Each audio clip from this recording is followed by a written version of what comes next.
밀실 야담을 방문해 주셔서 너무나 감사합니다. 좋아요와 구독은 저에게 큰 힘이 됩니다. 그럼 오늘의 이야기 시작하겠습니다. 옛날 옛적 조선 중엽남도 끝자락 외딴 고을에 이런 일이 있었습니다. 그 고을 한편에는 몰락한 양반가가 하나 있었는데 대대로 이어져 내려온 기와집마저 이제는 처마 끝이 기울어져 비바람이 새어 들어오는 신세였습니다.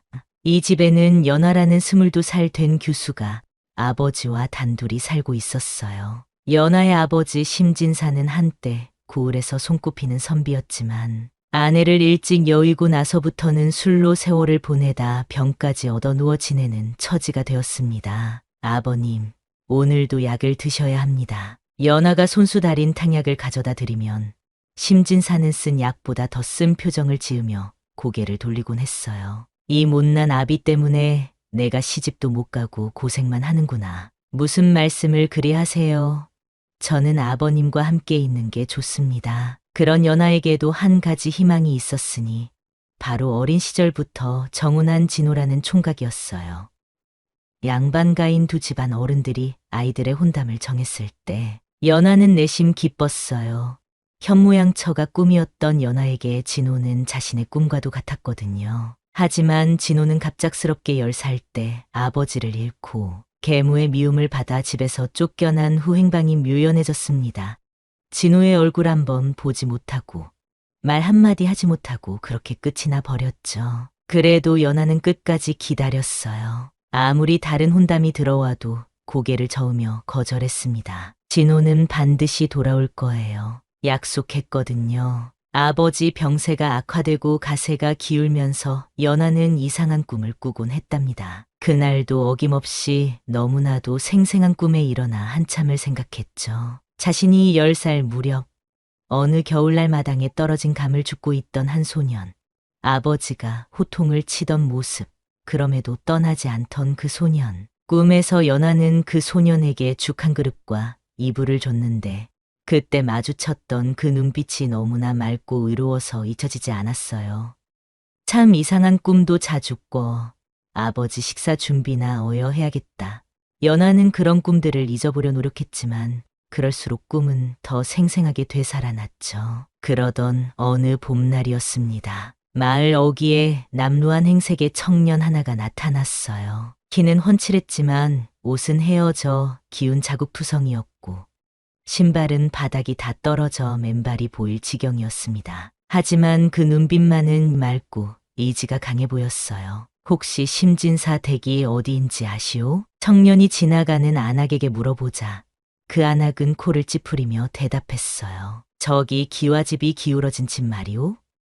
그런데 당신은 누구시오? 진호라고 합니다. 그 말을 들은 안악은 깜짝 놀라며 다른 사람들을 불러 모았습니다. 곧 마을 사람들이 하나둘 모여들어 수군거리기 시작했어요. 저 거지 같은 모습이 정말 연하 아씨의 정혼자란 말이오? 아이고, 차라리 혼담을 끊는 게 나을 듯하네. 하지만 진호는 그런 시선들을 아랑곳하지 않고 곧장 심진사 댁으로 향했습니다. 마당에 들어서자 빨래를 널고 있던 연하가 고개를 들었어요. 어딘지 낯익은 뒷모습의 연하의 가슴이 두근거렸어요. 진호 도련님? 연하의 얼굴에 순간 기쁨이 번졌지만 곧 진호의 초라한 몰골을 보고는 놀라움과 걱정이 뒤섞인 표정이 되었습니다. 도련님, 그동안 어디에 계셨어요?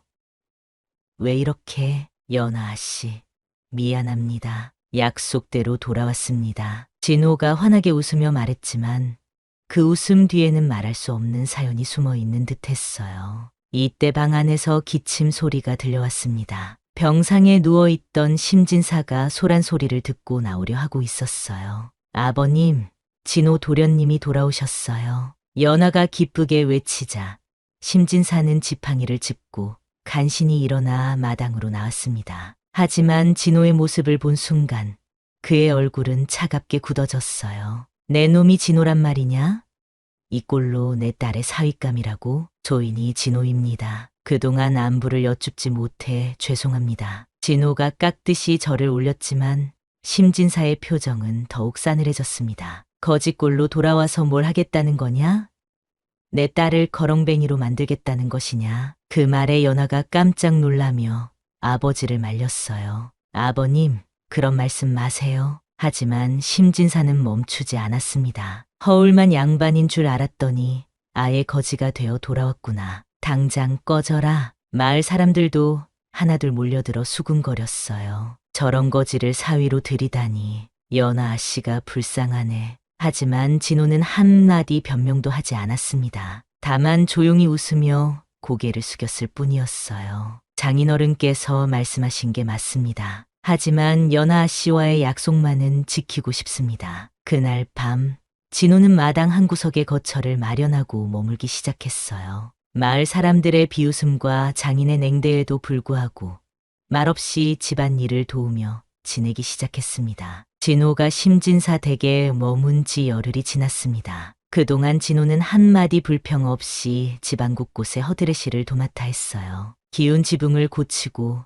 마당에 잡초를 뽑고 우물에서 물을 길어오는 일까지 말입니다. 연하는 그런 진호의 모습을 보며 마음이 아팠습니다. 정혼한 사이라지만 아직 혼례를 올리지 않은 처지에서 이렇게 굳은 일을 시키는 것이 미안했거든요. 진호 도련님, 그런 일은 제가 하겠습니다. 연하가 빨래 방망이를 들려 하자 진호가 씩 웃으며 말했어요. 아씨께서 그런 거친 일을 하시면 안 되죠. 제가 하는 게 당연합니다. 하지만 도련님은 손님이신데 손님이 아니라 이 집 사람이 되고 싶은 사람입니다. 진호의 말에 연하의 뺨이 살짝 붉어졌어요. 하지만 그 순간 방 안에서 심진사의 거친 기침 소리가 들려왔습니다. 봄이 깊어갈수록 심진사의 병세는 더욱 악화되어 갔어요. 기침은 밤낮으로 계속되었고 열이 오르내리기를 반복했습니다. 연하는 밤잠을 설쳐가며 아버지를 간병했지만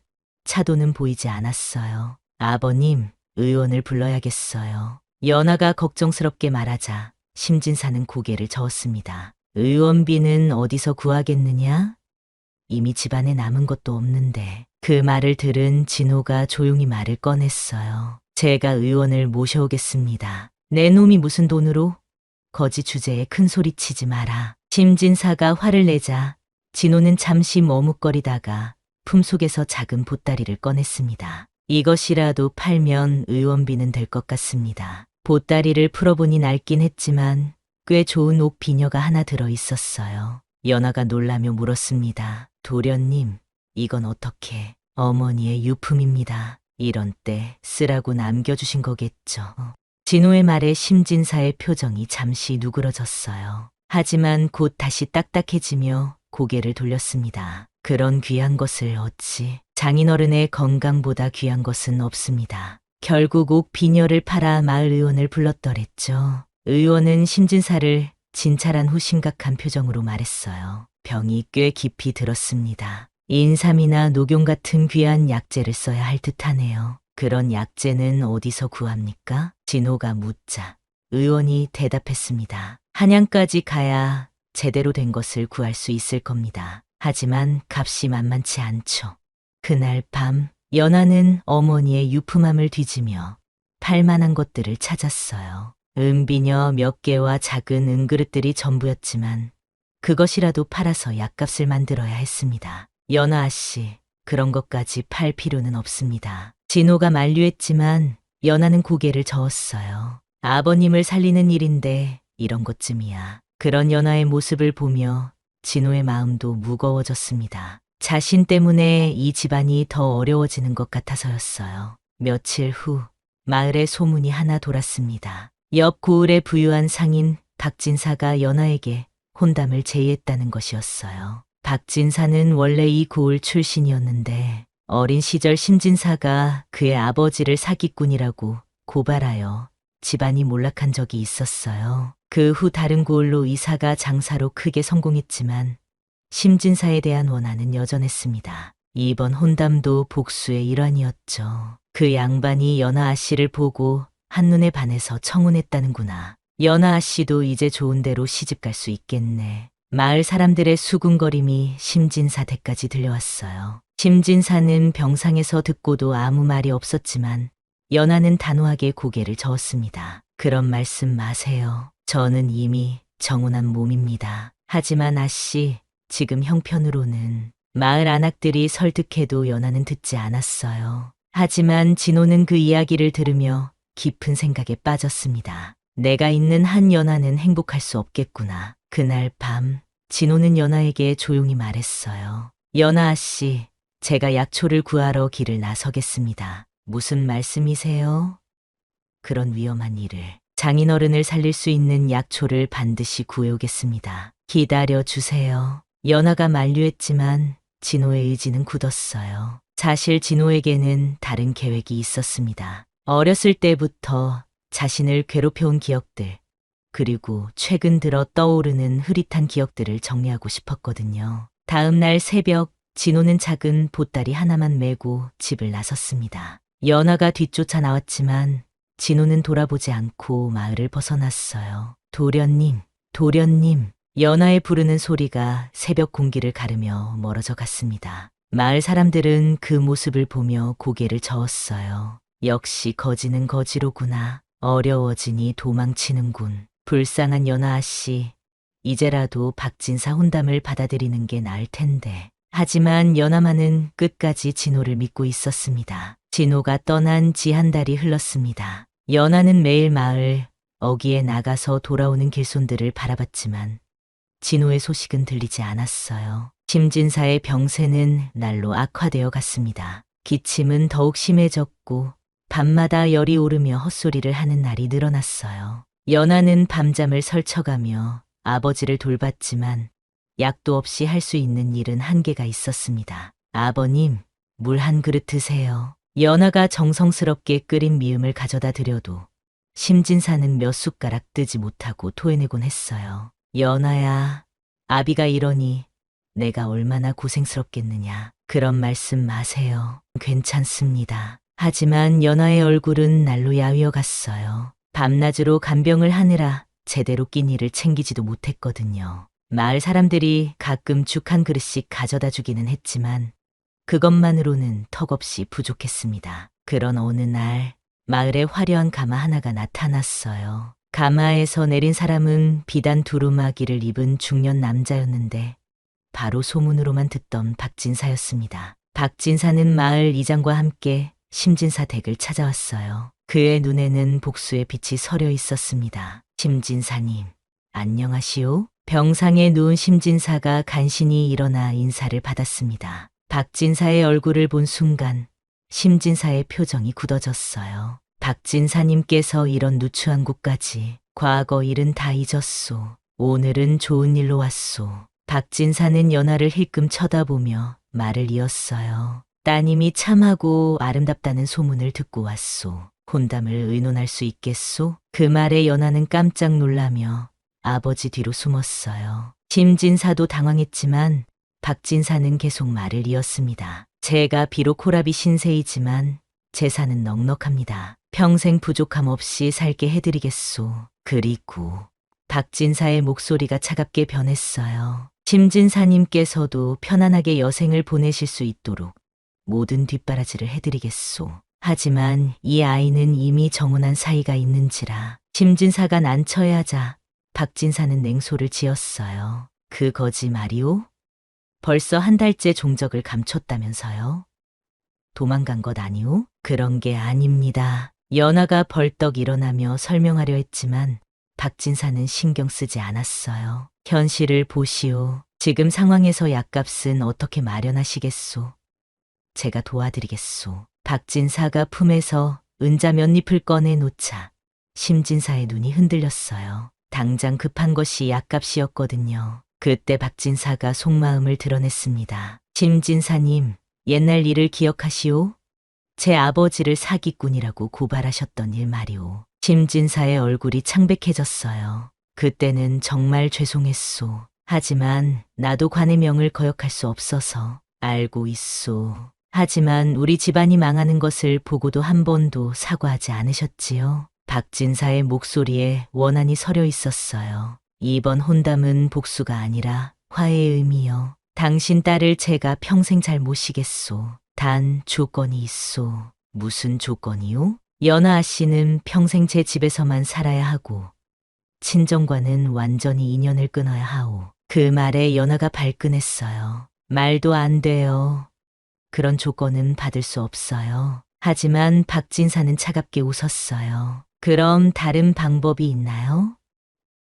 당장 내일까지 답을 주시오. 더 이상 기다릴 수는 없소. 박진사가 돌아간 후 집 안은 무겁게 가라앉았어요. 연하는 아버지 곁에 앉아 눈물을 훔쳤습니다. 아버님, 저는 진호 도련님만 기다리겠어요. 하지만 연하야, 내 아비가 이 모양인데 도련님은 분명 돌아오실 거예요. 약속하셨거든요. 하지만 심진사는 고개를 저었어요. 내가 그렇게 애써도 그 애는 이미 떠나버렸구나. 아비 때문에 내 인생까지 망칠 수는 없다. 그날 밤 연하는 잠을 이루지 못했어요. 창가에 앉아 달을 바라보며 진호를 그리워했습니다. 도련님, 어디 계세요? 정말 저를 버리고 가신 건가요? 달빛 아래 연하의 눈물이 구슬처럼 떨어졌어요. 멀리서 올빼미 울음소리가 들려와 더욱 쓸쓸했습니다. 다음 날 아침 심진사는 결심한 듯 연하를 불렀어요. 연하야, 박진사 혼담을 받아들이자. 아버님, 내가 죽고 나면 내가 혼자 어떻게 살겠느냐? 차라리 지금이라도. 연하가 울먹이며 반대했지만 심진사의 마음은 굳어 있었어요. 오늘 저녁에 박진사가 답을 들으러 온다고 했다. 그때 승낙하겠다고 하자 연하는 더 이상 아무 말도 할 수 없었어요. 아버지의 목숨이 달린 일이었거든요. 한편 그 시각 진호는 멀리 산속 깊은 곳에서 약초를 캐고 있었습니다. 하지만 마음은 연하와 심진사 걱정으로 가득했어요. 무언가 급한 일이 생긴 것 같은 불안한 예감이 들었거든요. 오후가 되자 마을 사람들이 하나둘 모여들기 시작했어요. 박진사의 혼담, 답변을 듣기 위해서였습니다. 연하 아씨가 좋은 곳으로 시집 가겠네. 그나저나 그 거지는 정말 도망간 모양이야. 사람들의 수군거림 속에서 연하는 마지막 희망을 놓지 않고 있었어요. 도련님, 제발 돌아와 주세요. 해가 서산으로 기울어 갈 무렵 박진사의 가마가 다시 나타났습니다.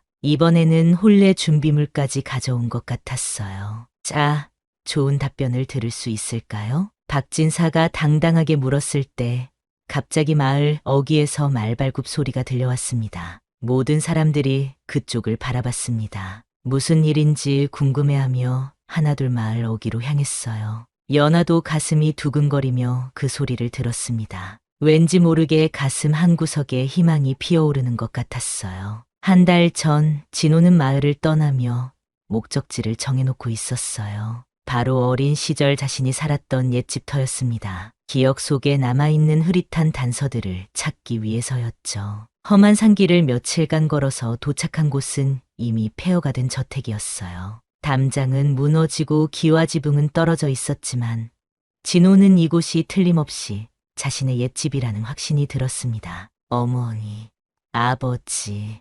진호는 무너진 사랑방 터를 뒤지기 시작했어요. 그러다가 마루 밑에서 작은 나무 상자 하나를 발견했습니다. 상자를 열어보니 아버지의 관복 한 벌과 관인, 그리고 족보가 들어 있었어요. 민자, 경조 참판, 족보를 펼쳐보니 자신의 본명이 민진호라는 것과 아버지가 조정의 고위 관직에 있었다는 사실을 알 수 있었습니다. 또한 형님과 계모가 몇 년 전에 세상을 떠났다는 기록도 있었어요. 내가 민씨 집안의 유일한 후손이라니. 하지만 진호에게는 신분보다 더 중요한 것이 있었어요. 바로 연하와 심진사에 대한 의리였습니다. 진호는 아버지의 관인을 가지고 한양으로 향했어요. 민씨 집안과 연결된 사람들을 찾아 도움을 요청하기 위해서였습니다. 한양에 도착한 진호는 아버지의 옛 동료였던 한성부 좌윤 박문수를 찾아갔어요. 박문수는 관인을 보고 깜짝 놀랐습니다. 정말 민병조 참판의 아드님이시오? 그동안 어디 계셨소? 진호는 자신의 사연을 모두 털어놓았어요. 어린 시절 쫓겨난 일부터 심진사 댁에서 받은 은혜, 그리고 지금의 상황까지 말입니다. 도련님, 조정에서는 오래전부터 도련님을 찾고 있었습니다.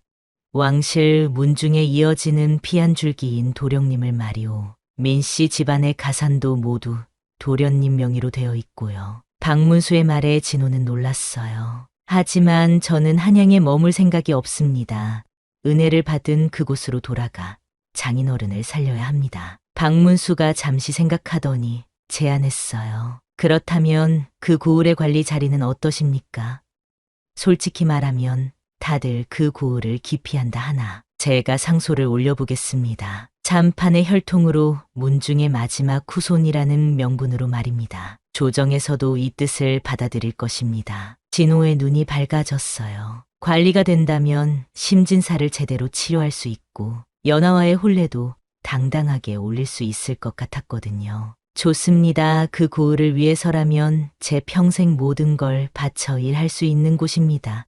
부탁드리겠습니다. 박문수는 즉시 조정에 보고했고 왕의 허락을 받았어요. 동시에 진호는 물려받은 민씨 집안의 재산으로 최고급 약재와 의원들을 준비했습니다. 이렇게 해서 한 달 만에 진호는 완전히 다른 모습으로 고향으로 돌아올 수 있었어요. 마을 어귀로 향하는 사람들의 발걸음이 점점 빨라졌습니다. 그곳에서 보이는 광경은 정말 놀라운 것이었어요. 수레 여러 대가 길게 늘어서 있었는데 각각의 수레마다 귀한 물건들이 가득 실려 있었습니다. 첫 번째 수레에는 한양에서나 볼 수 있는 고급 약재들이, 두 번째 수레에는 쌀과 각종 곡식이, 세 번째 수레에는 비단과 명주가 실려 있었어요. 그 뒤로는 한양 의원으로 보이는 사람들이 약상자를 들고 서 있었습니다. 이게 대체 무슨 일이야? 누구 집에 이런 물건을 가져온 거지? 마을 사람들이 웅성거리며 구경하고 있을 때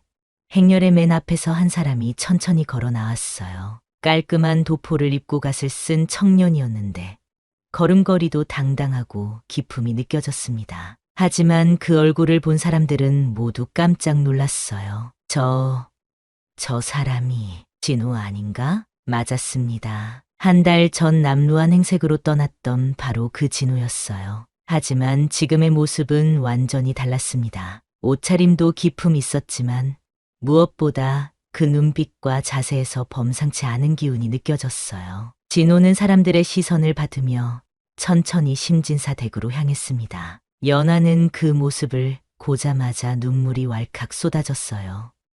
도련님, 연하가 달려가려 하자 박진사가 급히 막아섰어요. 잠깐, 이게 무슨 상황이요? 하지만 진호는 박진사는 거들떠보지도 않고 곧장 연하에게 다가갔습니다. 연하 씨, 기다리게 해서 죄송합니다. 도련님, 정말 도련님이세요?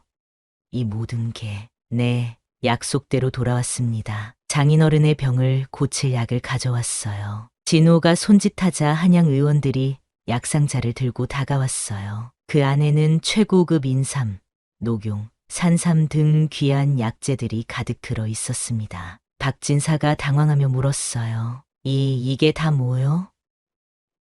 당신이 어떻게 이런. 하지만 진호는 여전히 박진사를 무시했어요. 대신 연하에게 부드럽게 말했습니다. 장인어른께 정식으로 인사드리고 싶습니다. 연하는 꿈을 꾸는 것 같았어요. 한 달 전에 초라했던 진호와 지금의 당당한 모습이 같은 사람인지 믿기지 않았거든요. 병상의 심진사도 소란 소리를 듣고 간신히 일어나 마당으로 나왔습니다. 진호의 모습을 본 순간 그의 얼굴에도 놀라움이 스쳤어요. 네, 내 놈이 진호냐? 저인 민진호입니다. 호련히 떠나 그동안 안부를 여쭙지 못해 죄송합니다. 진호가 정중히 절을 올리자 한양 의원들도 함께 인사했어요. 저희는 한양에서 온 의원들입니다. 민도령님의 부탁으로 왔습니다. 민도령님이라고? 심진사가 어리둥절해하자 의원 중 한 명이 설명했어요. 민도령님은 전 병조 참판 민자 어른의 차남이십니다. 이제 민씨 집안의 유일한 후손이시고요. 박진사의 얼굴이 새파랗게 질렸어요. 조정 대신의 아들과 맞서려 했다는 걸 깨달았거든요. 의원들이 심진사를 부축해방으로 들어가는 동안 진호는 연하와 조용히 이야기를 나눴어요. 도련님, 대체 어떻게 이런 일이? 천천히 말씀드리겠습니다. 지금은 장인어른 치료가 먼저입니다. 그때 박진사가 화를 내며 끼어들었어요. 야, 이놈아. 내가 뭔데 이런 큰 소리를 치는 거냐? 진호가 천천히 박진사를 돌아봤어요. 그 눈빛에는 한 달 전과는 전혀 다른 위험이 서려 있었습니다. 박진사, 당신이 누구인지 다 알고 있습니다. 뭐라고? 당신 아버지가 정말 억울하게 사기꾼으로 몰렸다는 것도, 그 원한으로 연아 씨에게 복수하려 했다는 것도 말입니다. 박진사가 당황했어요. 자신의 속셈이 들통났거든요. 하지만 박진사, 당신 아버지의 사건을 다시 조사해봤습니다. 정말 억울한 일이었더군요. 진호의 말에 박진사가 놀랐어요. 그래서 아버지의 명예를 회복시켜 드리겠습니다. 조정에 건의하여 신원하게 하겠어요. 박진사의 눈에 눈물이 맺혔어요. 평생의 한이 풀리는 순간이었습니다. 정말입니까?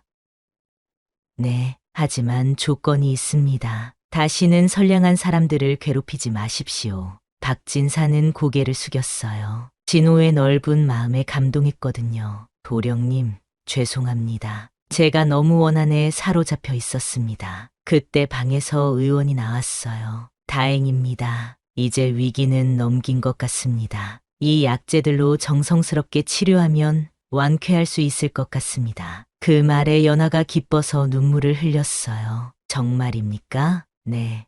하지만 며칠간 정성스럽게 간병해야 합니다. 제가 하겠습니다. 진호가 나서자 의원들이 놀랐어요. 도령님께서 직접 하시겠다고요? 당연합니다. 어린 시절 저에게 은혜를 베푸신 분이시니까요. 그 말에 마을 사람들이 웅성거렸어요. 어떤 은혜를 말하는 건지 궁금했거든요. 진호는 모여있던 마을 사람들을 향해 말했어요. 여러분께 말씀드릴 것이 있습니다. 저는 이 마을과 깊은 인연이 있습니다. 사람들이 조용해지며 귀를 기울였어요. 10여 년 전 저는 계모의 미움을 받아 집에서 쫓겨난 아이였습니다. 배고프고 추위에 떨며 이 마을에 왔었죠. 심진사의 눈이 커졌어요. 뭔가 기억나는 것 같았거든요. 그때 제가 이 집 담장 너머로 떨어진 감을 주워 먹고 있었습니다. 너무 배가 고팠거든요. 그때 그 아이가, 심진사가 중얼거렸어요. 네,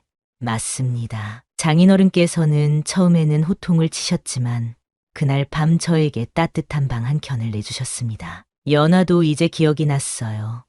자신이 꾼 꿈이 상상이 아니라 실제 있었던 일이라는 것을 깨달은 거죠. 어린 시절 자신이 그 아이에게 밥을 가져다 주었던 일 말이에요. 그리고 연아 씨는 매일 아침 따뜻한 밥 한 그릇과 반찬을 가져다 주셨어요. 추울 때는 이불도 내주셨고요. 연아의 뺨이 붉어졌어요. 여기 계신 마을 분들께선 날마다 제 안부를 물으며 기꺼이 음식도 나눠주시고 집을 찾아주시려 노력해 주셨습니다.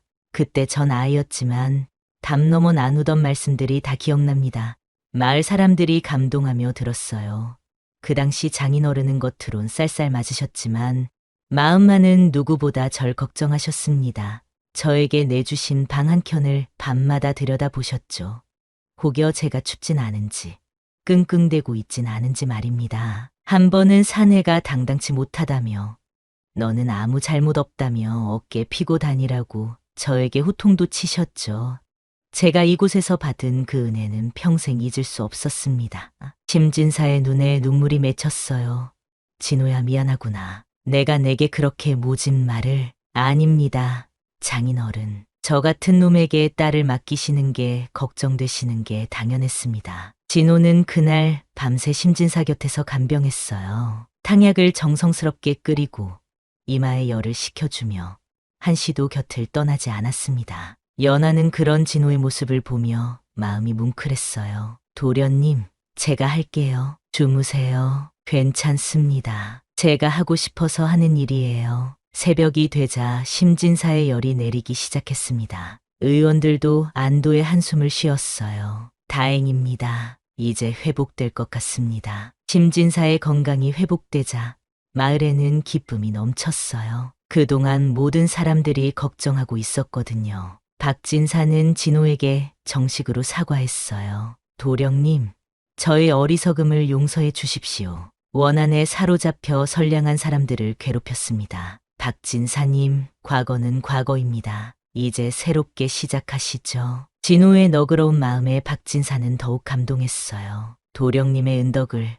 평생 잊지 않겠습니다. 혹시 도움이 필요한 일이 있으면 언제든 말씀하십시오. 그날 저녁, 한양에서 박문수가 도착했어요. 조정의 정식 임명장을 가져온 것이었습니다. 민진호 도령님, 조정에서 이 고을의 관리로 임명하셨습니다. 그 발표에 마을 사람들이 환호성을 질렀어요. 이제 우리 고을이 살겠구나. 박문수가 마을 사람들을 둘러보며 말했어요. 여러분, 이분은 전 병조 참판 민자 어른의 차남이신 민진호 도령님입니다. 이제 민씨 집안의 유일한 후손이시기도 하고요. 그 선언에 마을 사람들은 더욱 놀랐어요. 그들이 무시했던 사람이 알고 보니 조정 대신의 아들이었던 것입니다. 도령님께서는 이 고을의 많은 발전을 가져다 주실 것입니다. 진호가 앞으로 나서서 말했어요. 여러분, 저는 평생 이 고을을 떠나지 않겠습니다. 은혜를 받은 땅을 위해 최선을 다하겠습니다. 사람들의 감동은 더욱 깊어졌습니다. 그리고 이 고을에 의원과 서당을 세우겠습니다. 모든 아이들이 글을 배울 수 있고 아픈 사람들이 치료받을 수 있도록 하겠습니다. 그 말에 사람들이 환호했어요. 그날 밤 진호는 심진사에게 정식으로 사위의 예를 갖췄어요. 장인어른, 그동안 부족한 사위였습니다. 심진사가 급히 일으켜 세웠습니다. 아니다, 진호야. 내가 사과해야 할 사람이다. 내가 눈이 멀어서 진짜 보물을 알아보지 못했구나. 내가 이렇게 큰 그릇인 줄 몰랐다. 두 사람이 서로 껴안는 모습을 보며 연하의 눈에도 눈물이 맺혔어요. 진호야, 연하를 부탁한다. 그리고 나를 정말 아버지라고 불러다오. 한편 마을에서는 혼례 준비가 한창이었어요. 이번에는 정말 성대한 혼례가 될 예정이었습니다. 한양에서도 많은 하객들이 올 것이고 고을의 모든 백성들이 참여하는 큰 잔치가 될 것이었어요. 연하야, 정말 좋겠다. 그런 훌륭한 분과 혼례를 올리다니 우리가 그동안 얼마나 무례했는지 정말 죄송해. 마을 안악들이 미안해하며 더욱 정성스럽게 도와주었어요. 그날 저녁 석양이 지는 마당에서 진호와 연하는 혼례 전 마지막으로 단둘이 이야기를 나눴어요. 연하 씨, 후회는 없으시죠? 연하가 고개를 저으며 대답했어요. 도련님, 제가 봤던 의로운 눈빛을 저는 지금도 믿어요.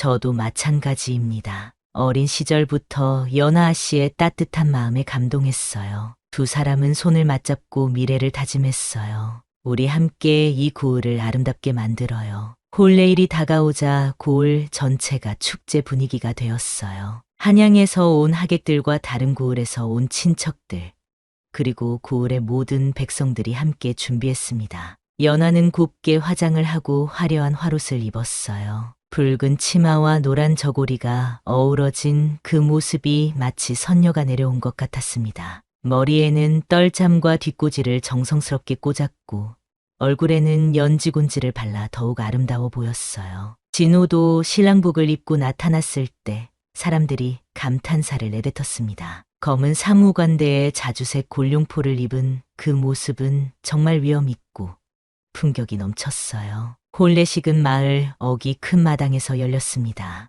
온 마을 사람들이 지켜보는 가운데 두 사람은 서로에게 절을 올렸어요. 하늘을 향해 올리는 큰 절, 땅을 향해 올리는 작은 절, 그리고 서로를 향한 맞절까지 모든 절차가 엄숙하고 아름다웠습니다. 천지신명께 구하나이다. 이 두 사람이 부부의 인연을 맺사옵니다. 주례를 맡은 박문수의 선언에 사람들이 박수를 쳤어요. 진호와 연하가 서로를 바라보며 미소 짓는 모습은 정말 행복해 보였습니다. 혼례가 끝난 후 본격적인 잔치가 시작되었습니다. 온갖 진귀한 음식들이 상을 가득 채웠어요. 전복, 문어, 대구, 민어 같은 바다 음식부터 산에서 나는 각종 나물과 버섯까지 평생 보기 힘든 귀한 음식들이 넘쳐났습니다. 마을 사람들도 각자 정성껏 준비한 음식을 가져왔어요. 할머니들이 손수 빚은 송편, 안악들이 정성스럽게 만든 나물, 총각들이 산에서 따온 밤과 대추까지 모든 것이 정성과 축복으로 가득했습니다. 저는 평생 이 고을을 떠나지 않겠습니다. 은혜를 받은 땅은 제가 갚아야 할 땅입니다. 진호의 진심 어린 말에 사람들의 감동은 더욱 깊어졌습니다. 박진사도 일어나서 말했어요. 저도 도령님의 뜻에 따라 이 고을을 위해 힘쓰겠습니다. 앞으로 매년 가난한 집에 쌀과 연탄을 보내겠습니다. 그 말에 사람들이 또 다시 환호했어요. 원수였던 두 집안이 화해하고 함께 고을을 위해 힘쓰겠다니 이보다 좋은 일이 어디 있겠어요. 해가 서산으로 기울어 갈 무렵 잔치는 끝났지만 사람들의 기쁨은 계속되었어요. 진호와 연하는 손을 맞잡고 마을을 천천히 걸었습니다. 어린 시절 처음 만났던 감나무 아래에 멈춰 선 두 사람은 그때를 회상하며 감회에 젖었습니다. 연하 아씨, 그때 아씨가 가져다 주신 따뜻한 밥맛을 지금도 기억해요. 저도 도련님의 맑은 눈빛을 잊을 수 없었어요. 두 사람은 서로를 바라보며 미소 지었어요. 이제 우리가 이 마을의 주인이 되어 모든 사람들을 따뜻하게 보살펴요. 네, 꼭 그렇게 하겠습니다. 그날 밤 마을에서 종소리가 울렸어요. 새로운 하루를 알리는 소리였습니다. 두 사람에게는 새로운 인생의 시작을 알리는 종소리이기도 했어요. 혼례 후 한 달이 지났습니다. 진호는 관리로서 고을 살림에 전념했고 연하는 현명한 부인으로서 마을 사람들을 도왔어요. 가장 먼저 한 일은 약속대로 의원과 서당을 세우는 것이었습니다. 한양에서 훌륭한 의원과 훈장을 모셔와서 마을 사람들이 병치료와 교육을 받을 수 있게 했어요. 이제 우리 아이들도 글을 배울 수 있겠구나. 아픈 사람들도 걱정 없이 치료받을 수 있어. 마을 사람들의 기쁨은 하늘을 찔렀어요. 진호는 또한 고을 곳곳에 우물을 파고 다리를 놓았습니다. 특히 가난한 집들을 일일이 찾아가서 필요한 것들을 도와주었어요. 이렇게까지 하실 필요는 아닙니다. 이 모든 것이 어린 시절 받은 은혜에 비하면 작은 것입니다. 연하도 마을 안악들과 함께 부녀회를 만들어서 서로 돕고 살아가는 공동체를 만들었어요. 특히 혼자 사는 노인들과 어려운 집을 정기적으로 찾아가서 안부를 물었습니다. 박진사도 약속을 지켜서 매년 가난한 집에 쌀과 연탄을 보냈어요. 그리고 자신의 장사 경험을 살려서 마을 사람들에게 농산물을 더 비싸게 팔 수 있는 방법을 가르쳐 주었습니다. 박진사님, 정말 고맙습니다. 이렇게 해서 고을은 점점 더 풍요롭고 화목해졌어요. 어느 날 진호와 연하에게 기쁜 소식이 있었습니다. 연하가 아이를 가진 것이었어요. 정말입니까? 진호가 기뻐하며 연하의 손을 잡았어요. 네, 의원님이 확실하다고 하셨어요. 심진사도 손자를 가질 생각에 기뻐서 어쩔 줄 몰랐어요. 아이고, 우리 연하가 정말 기쁘구나. 마을 사람들도 모두 기뻐했어요. 아이가 생긴다니 이보다 좋은 소식이 어디 있겠어요. 몇 달 후 연하는 건강한 아들을 낳았어요. 진호는 아이의 이름을 은보라고 지었습니다. 은혜를 보호한다는 뜻이었어요. 이 아이가 커서도 은혜를 잊지 않는 사람이 되기를 바라는 마음입니다. 아이의 돌잔치도 마을 전체가 함께하는 큰 잔치가 되었어요. 모든 사람들이 아이의 장래를 축복했습니다. 시간이 흘러 은보가 5살이 되었을 때 진호는 아이에게 이야기를 해주었어요. 은보야, 아빠가 어린 시절 이야기를 해줄까? 네. 아빠가 어릴 때 배고프고 추울 때가 있었단다. 그때 할아버지와 엄마가 아빠를 도와주셨어. 정말요? 그래, 그 은혜를 잊지 않고 갚으려고 노력했단다. 은보도 커서 은혜를 잊지 않는 사람이 되렴. 네, 아빠. 저도 꼭 그럴게요. 아이의 맑은 대답에 진호와 연하는 미소를 지었어요. 그로부터 몇 년이 더 지났습니다. 고을은 점점 더 발전했고 사람들은 행복하게 살았습니다. 어느 가을 저녁, 진호와 연하는 마당에서 아이와 함께 별을 보며 이야기했어요. 여보, 우리 정말 행복하죠? 그래요. 이 모든 게 어린 시절의 그 작은 만남에서 시작된 거네요. 은혜는 절대 사라지지 않아요. 언젠가는 반드시 아름다운 결실을 맺죠. 그들의 이야기는 마을 사람들 사이에서 계속 전해져 내려갔습니다. 겉모습으로 사람을 판단하지 말고 은혜는 반드시 갚아야 한다는 교훈과 함께 말이에요. 작은 친절이 얼마나 큰 기적을 만들어낼 수 있는지를 보여주는 이야기로서 말입니다. 달빛이 마을을 은은하게 비추는 가운데 진호와 연하의 행복한 삶이 계속되었습니다. 그들의 사랑과 은혜로 가득 찬 이야기는 오랫동안 사람들의 마음속에 남아 전해질 것입니다. 은혜 보우는 회바원, 받은 은혜는 반드시 갚아야 한다는 뜻처럼 진호는 어린 시절 받은 작은 친절을 평생 잊지 않고 큰 은혜로 갚았죠. 연화의 따뜻한 밥 한 그릇, 심진사의 따뜻한 방 한 켠이 결국 한 사람의 인생을 바꾸고 나아가 마을 전체를 변화시키는 기적을 만들어냈습니다. 여러분은 지금까지 살아오면서 누군가에게 작은 친절이나 따뜻한 마음을 받으신 적이 있으신가요? 혹시 그때 고마웠지만 아직 제대로 표현하지 못한 은혜가 있다면 오늘 진호의 이야기가 여러분에게 작은 용기가 되었으면 좋겠습니다. 다음에도 또 다른 지혜와 교훈이 담긴 감동적인 이야기로 찾아뵙겠습니다.